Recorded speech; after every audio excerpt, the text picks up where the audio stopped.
Queridos irmãos e queridas irmãs, a liturgia desse 9º domingo do tempo comum vai nos propondo um crescimento na fé, na obediência a Deus, a partir dos mandamentos de Deus a nós. A oração da missa, nós ouvimos agora há pouco, quando acabamos de rezar o hino do Glória, a oração de coleta, número 6 do nosso folheto, você pode encontrar. A oração que rezamos dizia assim: olha, ó Deus, cuja providência jamais falha, nós vos pedimos humildemente, afastai de nós o que é nocivo e concedei-nos tudo que for útil. Por que a igreja faz essa oração? Porque o pecado que habita em nós muitas vezes vai ter e fazer essa leitura de que o mandamento, que os mandamentos, de que a lei de Deus, elas são proibições, limites à minha felicidade. O pecado, ele quer prazer, o pecado que em mim habita, ele quer prazer a todo instante, a todo custo. Só o que é prazeroso é bom. Ora, os mandamentos de Deus às vezes me exigem, e eu começo a olhar a Deus como um opositor. Eu começo a olhar a religião, a doutrina, a fé, como algo que impede a minha felicidade. Então já não é tão bom assim. Quem sabe tenha outros caminhos, caminhos alternativos. Foi essa a proposta do início. Deus coloca o homem no jardim, nós sabemos uma linguagem figurada, mas para dizer, a humanidade é colocada diante de um mundo maravilhoso, um projeto de Deus perfeito. Porém, nesse projeto perfeito, constava também a liberdade de poder escolher, inclusive escolher o mal. A serpente, o mais astuto dos animais, simbolizando o mal, vai propor um caminho alternativo. Durante toda a Sagrada Escritura nós vemos isso. Durante a história da humanidade nós vemos isso. Durante a nossa história pessoal nós vemos isso. Deus ensinando para nós o caminho perfeito e bom. E muitas vezes, na tentativa de ouvir outras vozes e escolher mal. Ora, irmãos, no nosso cotidiano também é assim. A mãe, quando diz: filho, está frio, coloca um casaco, Filho, está na hora de tomar o alimento. Filho, a hora do banho. Filho, cuidado, isso é perigoso. A mãe não quer o mal daquela criança, a mãe quer o bem, não é isso? Quantas vezes nós ouvimos isso das nossas mães? Queríamos ficar brincando, quem sabe ali jogando, e a mãe disse: não, agora está na hora de estudar, agora está na hora de tomar a refeição. Ou seja, os mandamentos, eles são uma maneira de Deus nos amar. Amar é cuidar. E Deus cuida de nós, colocando regras na vida, na natureza, no nosso interior. Ele já escreveu uma lei, aquela que nós chamamos de lei natural. Deus imprimiu dentro de nós essa lei.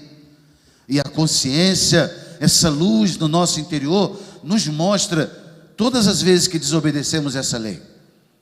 Os mandamentos bíblicos, eles são apenas a explicitação dessa lei que já foi escrita na natureza que Deus nos deu. Uma pessoa não precisaria de religião para saber que ela não pode roubar, que ela não pode matar, que ela tem que se cuidar e cuidar do corpo, que ela tem que respeitar o pai e a mãe, Ou seja, uma lei natural. Porém, Deus, por causa do pecado que habita em nós e a tendência ao mal, Deus explicitou para nós, chamando Moisés lá no Monte Sinai, deu a ele as tábuas da lei, deu a ele os mandamentos. Ali, na aliança com o povo de Israel, foi nos educando na revelação bíblica. Ora, repito, a lei é essa forma de Deus nos amar. Os mandamentos, esses gestos carinhosos de Deus conosco. Alguns deles, numa formulação positiva, faz isso, faça isso. Outras vezes numa formulação negativa, amar a Deus, honrar o pai e a mãe, guardar o dia do Senhor. Outras vezes, não matarás, não furtarás, não pecarás contra o teu corpo, a castidade, não testemunharás falso. Então, formulação positiva e formulação negativa, mas sempre, repito, cuidados de Deus conosco. Meus irmãos, nós precisamos olhar na nossa relação com Deus, olhar para os mandamentos assim. Deus não é seu inimigo, Deus não é o seu opositor, Deus não é alguém que entrou na sua vida para impedir sua felicidade. Ao contrário, se um pai e uma mãe que são tão limitados sabem o que é melhor para os filhos, quanto mais Deus, que é sumamente bom e perfeito, e Ele sabe o caminho todo da nossa felicidade. Por isso eu repito, obedecer a Deus sempre dá certo. O caminho da felicidade qual é? Obediência a Deus. Obedece a Deus, que você não vai errar. Faz o que Deus está te pedindo, que vai ser sempre o melhor. Talvez naquele momento, como um filho teimoso, como um filho pirracento, às vezes a gente fica ali titubeando em obedecer, mas depois que a gente obedece, vem a paz interior, a paz na consciência, e aí vem a felicidade. É essa experiência que nós queremos viver de forma religiosa.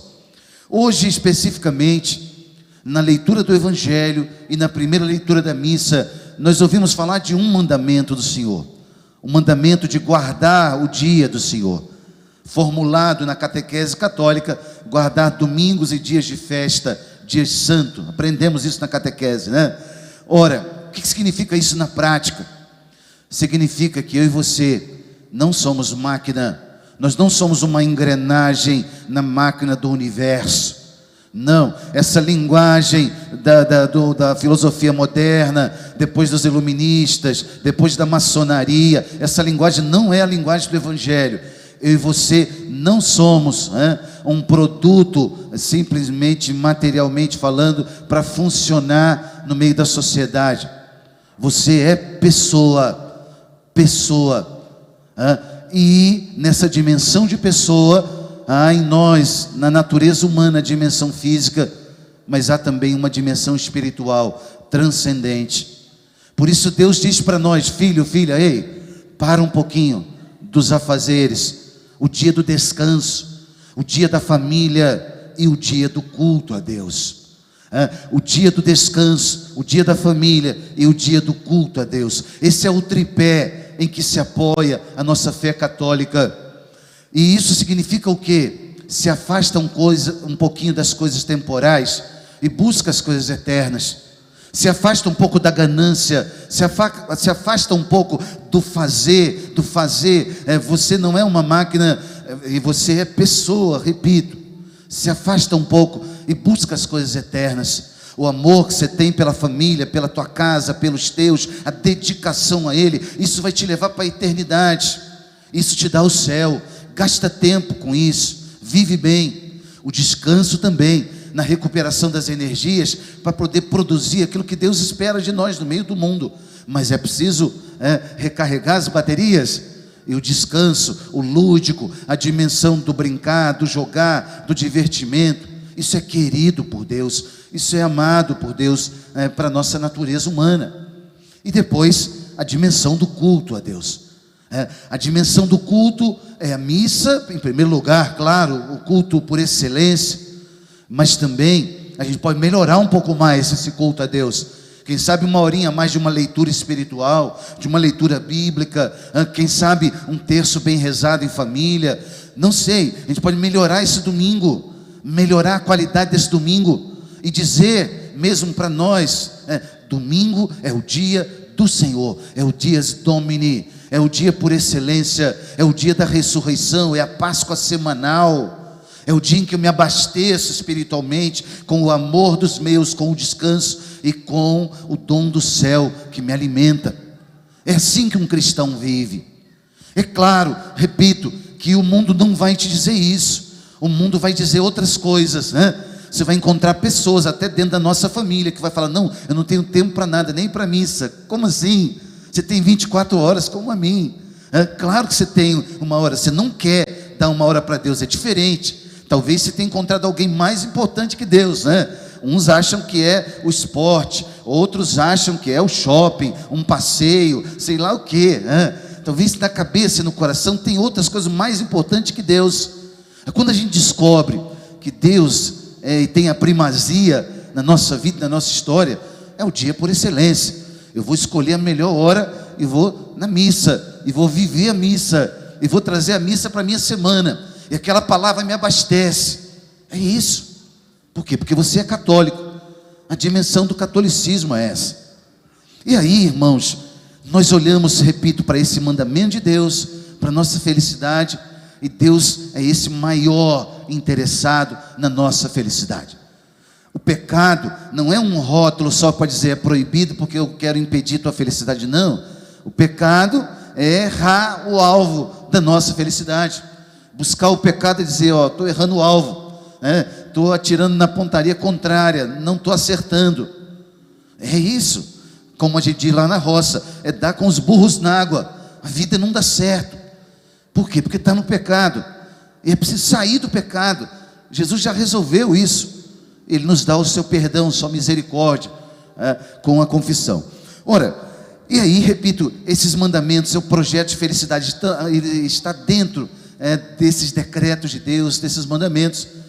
Porém, o apóstolo Paulo hoje nos ensinava na segunda leitura algo muito importante. Ele dizia assim, que nós trazemos um tesouro em vasos de argila, em vasos de barro. Eu e você sabemos muito bem, a argila, qualquer coisinha ali pode trincar, se no cozimento dela não tivesse sido bem feito, e até bem feito, bateu um pouco de água, começou a bater água, começa ali, a imagem que o apóstolo Paulo usa, é a imagem da nossa vida. O tesouro está aí, mas você e eu, nós somos vasos de barro. E aí Paulo vai dizer assim, ele vai dizer que nós trazemos esse tesouro para que todos reconheçam que esse poder extraordinário vem de Deus e não de nós. Qual o poder extraordinário? Ele está falando dos dons carismáticos lá em Corinto, mas das coisas que o homem é capaz de produzir no meio da sociedade. Nós somos capazes de muitas coisas boas, muitas coisas extraordinárias, mas para que a gente reconheça que esse poder vem de Deus e não de nós. É aqui que está a questão. O pecado que em nós habita, a soberba, muitas vezes fica buscando uma autoinsensação, se colocar no pedestal e dizer, poxa vida, eu sou a oitava maravilha do mundo. O que seria do mundo sem a minha presença? O pecado fica dizendo isso para mim e para você. E aí Paulo vai lembrar, mais uma vez, trazemos esse tesouro em vasos de barro. Às vezes até o pecado, pedagogicamente, Deus vai ensinando para nós. Paulo diz assim, quando ele olha para o seu pecado, ele diz, eu me comprazo das minhas fraquezas, para que a força de Cristo habite em mim. Eu me comprazo, eu me alegro até daquilo que foi ruim, para que eu possa recorrer àquilo que é o bom de Deus. Quando eu sou fraco, é então que sou forte. Quando eu reconheço essa fraqueza, é então que sou forte. Por quê? Porque a força de Deus habita em mim. Aqui, Paulo vai lembrar o que ele está vivendo. Ele diz, olha, somos afligidos de todos os lados, mas não vencidos. Ele diz ainda, somos atingidos, postos entre os maiores apuros, mas sem perder a esperança, perseguidos, mas não desamparados, derrubados, mas não aniquilados. E aí ele vai dizendo, por toda parte, por toda sorte, nós trazemos os sofrimentos de Jesus. Tem tribulação na tua vida? Olha para a cruz, é isso que Paulo está dizendo.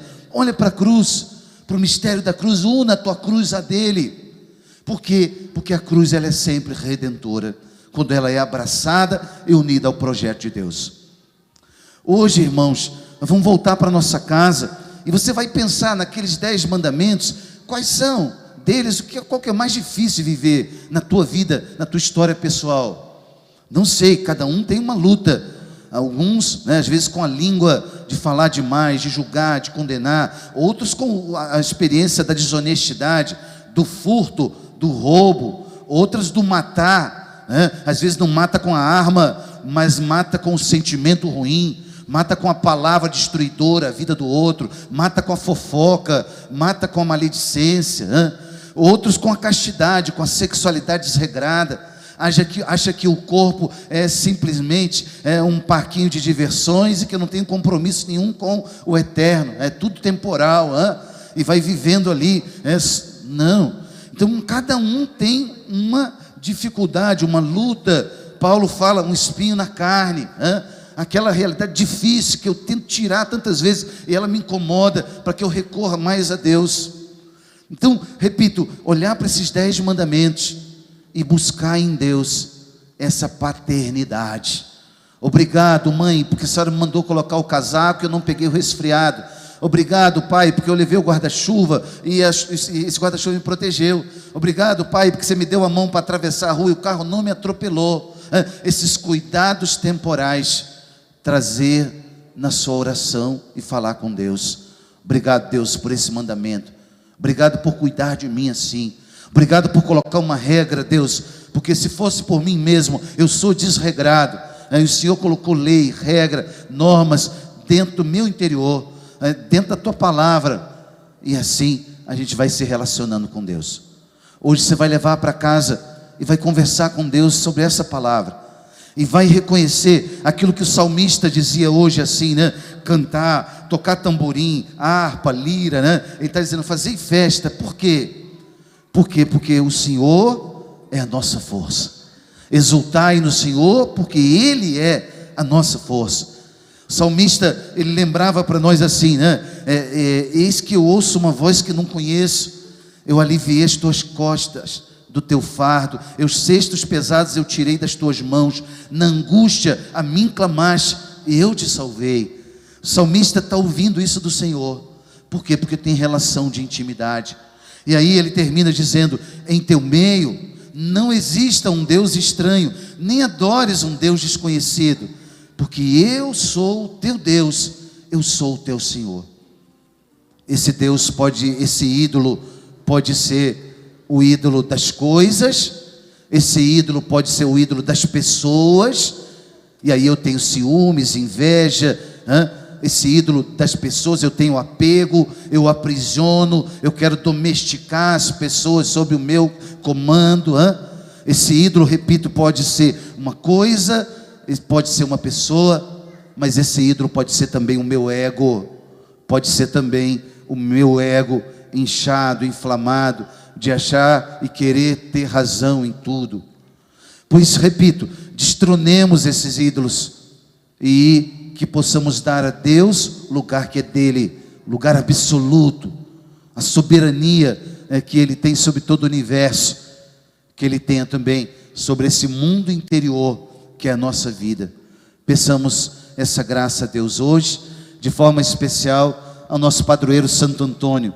Estamos nessa semana dedicada a ele, nessa trezena.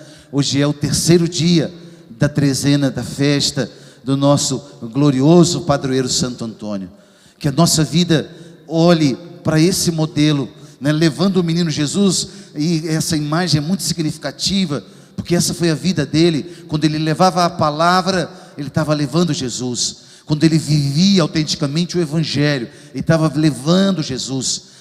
Que obviamente Santo Antônio viveu no século XII, 1200 anos depois de Jesus, pequeno daquele jeito, não foi apóstolo, não conviveu em Nazaré com ele, mas é muito significativa aquela palavra, aquela imagem, para lembrar para nós que essa também é a nossa missão, de levar aquele menino, de levar sua mensagem para o meio do mundo. Que Santo Antônio interceda por nós, em nome do Pai, e do Filho, e do Espírito Santo.